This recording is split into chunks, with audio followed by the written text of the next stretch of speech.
Halo, Assalamualaikum teman-teman. Kembali lagi bersama Sherly dalam program Ada Apa Sih? Ada apa sih? Teman-teman, akhir-akhir ini kita sering banget melihat dan mendengar istilah FOMO berseliweran di sosial media. Sherly yakin teman-teman di rumah pun sudah tidak asing lagi dengan istilah ini. Dan ternyata nih teman-teman, banyak dari kita, terutama anak muda, mengalami kondisi FOMO ini. Sesuai dengan riset yang dilakukan oleh Darlene McCloud dari Texas A&M Health Science Center College of Medicine, menyebutkan bahwa anak-anak usia muda lebih rentan terbawa budaya FOMO. Nah, akhirnya Sherly dan tim tergerak untuk mencari tahu nih, FOMO itu baik nggak sih untuk kita? Dan sebenarnya apa sih FOMO itu? Untuk itulah Sherly dan tim membuat video ini, dan semoga lewat video ini teman-teman bisa dapat perspektif baru tentang fear of missing out ya. Teman-teman pernah nggak ngalamin kondisi kayak gini? Kita ngerasa cemas, tidak membuka media sosial selama 1 hari, kita takut ketinggalan berita apa saja yang sedang trending hari ini. Mungkin kita pernah merasa iri dan gelisah karena tidak diundang ke pesta pernikahan teman, padahal rekan-rekan yang diundang itu adalah kawan-kawan kita semuanya. Atau sebagian dari kita mungkin pernah ikut-ikutan tren di sosial media, mulai dari makanan, fashion, atau yang lainnya. Hanya karena kita takut dianggap kuno dan ketinggalan. Padahal apa yang kita beli belum tentu apa yang kita butuhkan. Benar nggak? Jika kita pernah mengalami kondisi tadi, maka sebenarnya kita sudah mengalami yang namanya FOMO. Jadi sebetulnya apa sih FOMO itu? Setidaknya ada 2 definisi FOMO yang bisa menjadi landasan untuk pembahasan di video kali ini. Definisi pertama yaitu dari Andrew dan kolega-koleganya yang dalam paper berjudul Motivational, Emotional, and Behavioral Correlates of Fear of Missing Out, yang mendefinisikan bahwa FOMO sebagai the apprehension when others might be having rewarding experiences from which one is absent. Atau kalau kita mau artikan teman-teman, FOMO itu adalah sebuah fenomena di mana kita merasa khawatir ketika orang lain mendapat sesuatu atau memiliki pengalaman berharga yang tidak kita punyai atau nggak kita miliki. Nah, merasa khawatir menjadi poin yang penting untuk sama-sama kita garis bawahi di sini. Definisi yang kedua, kita ambil dari Merriam-Webster Dictionary yang mengartikan FOMO sebagai fear of not being included in something, such as an interesting or enjoyable activity that others are experiencing. Atau dengan kata lain, kita ngerasa takut, kita ngerasa khawatir karena kita nggak terlibat dalam aktivitas yang menyenangkan yang dialami oleh orang lain. Nah teman-teman, dari 2 definisi tadi, kita bisa menyimpulkan bahwa FOMO adalah kondisi di mana kita merasa khawatir dan takut tidak memiliki atau mengalami pengalaman yang sama dengan orang lain, sehingga kondisi kayak gini bisa membuat kita ngerasa iri, dengki, mudah membandingkan diri dengan orang lain. Dengan kata lain teman-teman, ketika kita mengalami FOMO, artinya ada self-control atau kontrol diri kita yang hilang. Sehingga kita merasa selalu ingin mengikuti tren dan membiarkan emosi di sekitar kita mempengaruhi emosi kita. Setidaknya ada 3 alasan kenapa kita harus menghentikan FOMO. Alasan yang pertama adalah fokus. Alasan pertama mengapa kita harus berhenti dari kebiasaan FOMO adalah agar kita bisa fokus pada hidup kita, diri kita, apa yang sedang dan akan kita lakukan. Coba teman-teman bayangkan, ketika kita mengalami FOMO, maka perhatian kita akan tertuju pada orang lain, pada orang-orang yang ada di sekitar kita, atau bahkan yang ada di circle sosial media kita. Bener nggak? Ketika kita membuka sosial media misalnya, kita cenderung lebih memperhatikan foto-foto liburan orang lain, barang-barang yang dimiliki orang lain, kisah hidup orang lain dan pasangannya, yang bahkan kadang-kadang sifatnya privacy sekalipun bisa kita nikmati sebagai tontonan atau konten yang dikonsumsi oleh publik. Kita menjadi sangat jeli dan teliti pada pencapaian dan cerita hidup orang lain. Well, melihat pencapaian atau apa yang dimiliki oleh orang lain memang tidak sepenuhnya salah. Kita bahkan bisa menjadikan itu motivasi agar kedepannya kita bisa lebih baik lagi. Tapi, jangan sampai perhatian kita justru membuat kita cemas, membuat kita khawatir dan iri. Ini membuat kita kehilangan fokus pada langkah-langkah yang sedang kita kerjakan. Efeknya, kita kehilangan waktu yang sangat berharga teman-teman. Kesempatan untuk bertumbuh, untuk meningkatkan kepercayaan diri, bahkan kita bisa lupa tujuan dan target kita di awal. Seperti yang dikatakan oleh Etty Hillesum, that fear of missing out on things makes you miss out on everything. Takut ketinggalan atau takut kehilangan sesuatu membuat kita bisa kehilangan segalanya. Alasan yang kedua adalah happiness, kebahagiaan. Untuk kita yang pernah merasakan FOMO, mungkin kita memahami bagaimana kita selalu cemas, kita khawatir, atau bahkan iri dengan pencapaian orang lain. Kita juga selalu dibuat cemas dengan apa yang sedang terjadi di sosial media atau di luar sana, sehingga kita terpaksa dan dipaksa untuk terus mengikutinya. Sadar atau tidak sadar, perasaan tidak ingin ketinggalan ini membuat kita mudah marah, mudah gelisah, dan mudah kecewa, minimal kecewa pada diri kita sendiri. Akhirnya kita jadi sulit merasakan kebahagiaan yang sebetulnya itu ada dalam diri kita masing-masing, teman-teman. Nah, ternyata nih, setidaknya ini berdasarkan pengalaman Sherly sendiri, berhenti FOMO dapat membantu mengembalikan at least kebahagiaan kita yang sebetulnya hadir lewat hal-hal yang sederhana. Mulai dari hobi, hal baru yang kita pelajari, menegur sapa teman-teman dan kerabat secara langsung atau lewat video call, olahraga, ngasih makan hewan peliharaan misalnya, baca buku, atau bahkan melakukan me time tanpa harus terhubung dengan Internet of Things. Ketika kita berhenti FOMO, maka kita akan berhenti membandingkan diri dengan orang lain. Berhenti mencari tahu tentang apa yang sebenarnya terjadi di luar sana yang memang bisa jadi tidak penting juga untuk kita. Serta membuat kita berhenti merasa kurang atas semua anugerah yang sudah diberikan Tuhan yang Maha Kuasa. Kuncinya adalah semakin kita bersyukur, semakin kebahagiaan itu akan hadir. Alasan ketiga kenapa kita harus berhenti dari FOMO adalah we should back to the reality.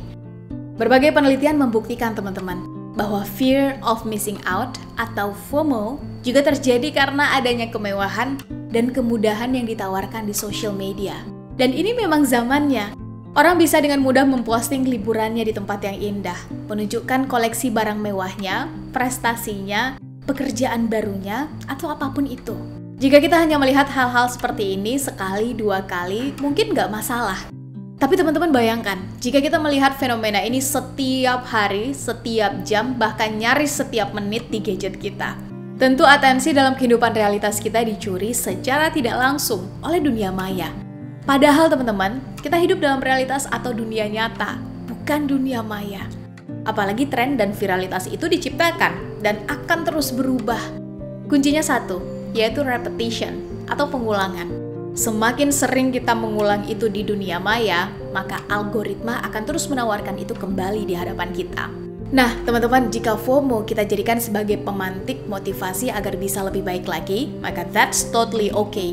Bahkan bisa jadi FOMO di dunia maya itu kita butuhkan untuk terus mengupgrade diri. Namun jika FOMO itu justru membuat kita mengeksploitasi kekurangan diri secara berlebihan, maka nggak akan ada pertumbuhan, perkembangan, dan pencapaian apapun yang kita dapat saat kita mencemaskan pencapaian orang lain atau tren di luar sana. Dengan kata lain teman-teman, saya ingin mengingatkan ke diri Sherly sendiri sekaligus mengajak kita semua. Yuk kembali ke dunia nyata. Ada banyak hal positif yang bisa kita lakukan dan kembangkan di dunia nyata. Dunia nyata yang didigitalisasi, that's absolutely okay, karena bisa meningkatkan efisiensi dan efektivitas. Tapi kalau dunia nyata yang nggak penting, tidak memberi nilai tambah, dan tidak memberi manfaat, harus mulai kita eliminasi. Nah, di akhir video ini, Sherly pengen ngebagiin 5 tips gimana caranya kita bisa menghentikan atau setidaknya mengurangi FOMO yang negatif. Yang pertama adalah kelola atensi. Seperti yang tadi sempat kita bahas teman-teman, ketika kita mengalami FOMO, maka fokus atau atensi kita lebih sering tertuju pada orang lain, baik di dunia nyata maupun di sosial media. Karenanya, untuk menghentikan FOMO, kita bisa mulai dari mengelola atensi kita. Kita bisa mengubah fokus dari yang sebelumnya tertuju pada orang lain menjadi tertuju pada diri kita sendiri. Mengubah atensi menjadi tertuju pada diri kita sendiri punya banyak dampak positif, meskipun juga ada dampak negatifnya, yaitu narsisme. Dengan kita lebih fokus pada diri kita bisa melihat potensi yang masih bisa kita kembangkan. Kita berhenti membandingkan diri dengan orang lain, dan yang paling penting, kita nggak merasa iri dengan pencapaian orang lain, sehingga nggak ada lagi yang namanya takut ketinggalan. Dan ternyata teman-teman, mengelola atensi ini juga membuat kita merasa lebih bahagia.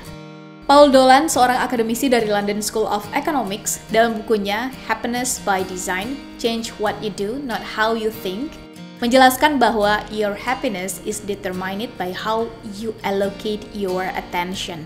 What you attend to drives your behavior and it determines your happiness. Atau singkatnya, kebahagiaan diri kita sebetulnya ditentukan oleh bagaimana kita mengelola atensi atau fokus kita. Video tentang fokus sudah ada di episode adaptasi sebelumnya ya. Tips yang kedua adalah stop membandingkan diri dengan orang lain. Teman-teman, tips ini mungkin terdengar klise banget. Tapi teman-teman sepakat nggak kalau membandingkan diri dengan orang lain adalah sesuatu yang umum sekali terjadi ketika kita mengalami FOMO. Dan nggak ada orang yang suka dibanding-bandingin. Kalau kita nggak suka ada orang yang membandingkan kita dengan orang lain, lantas kenapa kita sendiri yang membandingkan diri kita dengan orang lain? Segala sesuatu ada batasnya teman-teman. Kalau kita terus membandingkan diri dengan orang lain dengan tujuan untuk evaluasi, perbaikan, improvement, belajar, mencari motivasi, maka ini adalah hal yang baik dan tentu harus diteruskan. Namun hal baik sekalipun ketika dilakukan secara berlebihan, dampaknya juga jadi tidak baik. Segala sesuatu ada kadarnya. Daripada terus-terusan membandingkan diri kita dengan orang lain, kenapa kita nggak membandingkan diri kita yang hari ini dengan diri kita yang kemarin? Apakah saya hari ini sudah lebih baik dari saya yang kemarin? Bukankah tugas kita adalah memperbaiki diri setiap harinya, menjadi versi lebih baik dan versi terbaiknya kita dari hari ke hari? Betty Jamie Chung, seorang penulis dari Cina, pernah memberikan quotes yang menurut Shirley relate dan tepat banget untuk menjelaskan kondisi ini, yang kurang lebih bunyinya kayak begini. Comparison with myself brings improvement, comparison with others bring discontent. Perbandingan dengan diri kita sendiri membawa perbaikan, namun perbandingan dengan orang lain hanya akan menciptakan ketidakpuasan. Tips yang ketiga adalah lihat ke bawah agar kita bersyukur. Ultimate Foundation menyebutkan rasa syukur atau gratitude adalah senjata terbaik untuk memerangi atau mengurangi FOMO. Teman-teman, ketika kita mengalami FOMO nih, maka disitulah kita rentan selalu merasa kurang. Bener ya? Karena kita selalu melihat kehidupan orang lain atau tren di luar sana sebagai sesuatu yang wajib kita capai atau setidaknya menjadi standar agar kita tidak merasa kurang. Daripada kita terus mengikuti tren demi kebahagiaan, mengapa kita tidak memilih untuk melatih rasa syukur kita saja? Ketika kita cemas karena belum memiliki style fashion terbaru misalnya, mengapa kita tidak mensyukuri pakaian yang kita punya hari ini? Orang-orang di luar sana masih banyak yang tidak memiliki pakaian yang layak. Saat kita cemas dengan pilihan yang diambil oleh orang lain, mengapa kita tidak mensyukuri pilihan kita sendiri? Karena di luar sana banyak orang yang tidak memiliki pilihan dalam hidupnya. Daripada kita mencemaskan apa yang orang lain capai, mengapa kita tidak mensyukuri pencapaian yang kita raih hingga detik ini? Saya yakin, sekecil apapun pencapaian yang kita raih, itu adalah sesuatu yang harus kita syukuri. Dan tanpa kita sadari, ternyata ada banyak hal yang bisa kita syukuri di sekitar kita. Teman-teman, yuk kita bareng-bareng mulai latih lagi rasa syukur kita dan jangan pernah bosan untuk terus bertumbuh. Tips yang keempat adalah ubah cara kita menggunakan sosial media. Teman-teman gak bisa dipungkiri bahwa sosial media ini turut menjadi penyumbang terbesar perasaan FOMO yang kita alami saat ini. Sebagian dari kita mungkin ada yang menghabiskan waktu lebih dari 8 jam dalam sehari untuk sosial media. Akibatnya, selama 8 jam itu kita terpapar oleh begitu banyak informasi yang bisa jadi penting, bisa jadi juga nggak penting. Seperti kehidupan orang lain, pencapaian orang lain, kisah asmara dan percintaan orang lain, dan seterusnya. Untuk itu, saat kita tidak mengontrol atau mengatur penggunaan sosial media kita, maka bersiap kita yang akan diatur olehnya. Kita bisa mulai dengan hal kecil seperti membatasi atau mengurangi penggunaan sosial media kita. Jika kita sebelumnya menggunakan sosial media lebih dari 8 jam per hari, maka kita mulai bisa sedikit demi sedikit mengurangi menjadi 7 jam dalam satu hari. Lalu pelan-pelan menjadi 6 jam, dan seterusnya sampai batas yang kita tentukan. Nah, di level selanjutnya, kita perlu menyadari bahwa apa yang terlihat di sosial media tidak selalu menggambarkan kehidupan seseorang secara keseluruhan. Ketika orang itu memposting koleksi barang barunya, pencapaian-pencapaian baiknya, maka bukan berarti orang itu tidak mengalami kesulitan. Karena hidup itu berputar, teman-teman. Ada kalanya kita senang, ada kalanya kita sedih, ada kalanya kita kecewa, ada kalanya kita bangga. Namun ternyata dasar kita manusia memang lebih senang untuk membagikan sesuatu yang bagus dan positif saja. Pola pikir seperti ini menurut goodtherapy.org penting untuk diterapkan, agar kita tidak gegabah mengikuti tren atau pilihan-pilihan yang ada di sosial media. Eits, ini bukan ajakan untuk stop menggunakan sosial media ya teman-teman. Kita hanya perlu bijak dalam bersosial media. Alih-alih menggunakan sosial media untuk scrolling dan memperhatikan kehidupan orang lain, mengapa kita tidak menggunakannya untuk mencari inspirasi, motivasi, atau menjalin relasi dengan orang-orang yang memberikan dampak positif minimal untuk diri kita? Daripada terus mengikuti tren, kenapa tidak kita yang menciptakan tren? Tips yang kelima adalah buat skala prioritas. Teman-teman sadar nggak? Saat kita mengalami FOMO, maka kita selalu ingin mengikuti apa yang orang lain lakukan dan miliki.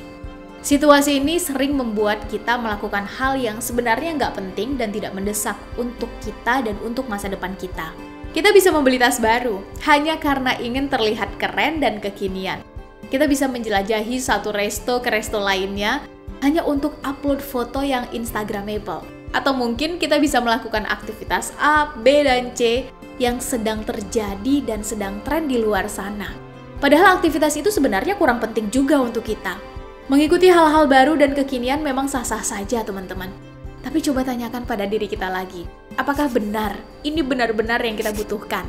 Dan siapa yang mendapatkan manfaatnya? Apa manfaatnya untuk diri kita dan untuk orang-orang sekitar kita? Untuk itu, yuk kita mulai susun skala prioritas. Kita bisa mulai dengan menentukan goal dan target, serta mulai mendefinisikan mana yang menjadi kebutuhan primer, kebutuhan sekunder, dan kebutuhan tersier atas target kita tadi. Menyusun skala prioritas akan menyadarkan kita bahwa tidak semua tren harus kita ikuti. Tidak semua barang harus kita miliki. Fokus pada kebutuhan kita, bukan pada tren dan keinginan semata. Nah teman-teman, itu dia 5 tips berhenti atau setidaknya mengurangi kebiasaan FOMO yang negatif. Semoga bermanfaat untuk teman-teman yang saat ini tengah berusaha mengurangi kebiasaan FOMO ini ya. Terakhir, saya ingin tutup dengan sebuah kalimat dari Epictetus yang kurang lebih berbunyi begini. You become what you give your attention to. Kita adalah kemana fokus kita pergi. Untuk itu, yuk sama-sama kita pastikan bahwa kita sadar dan kita bertanggung jawab atas fokus dan pilihan-pilihan yang kita ambil. Terima kasih sudah menonton video ini sampai akhir dan sampai ketemu di episode selanjutnya. Assalamualaikum warahmatullahi wabarakatuh.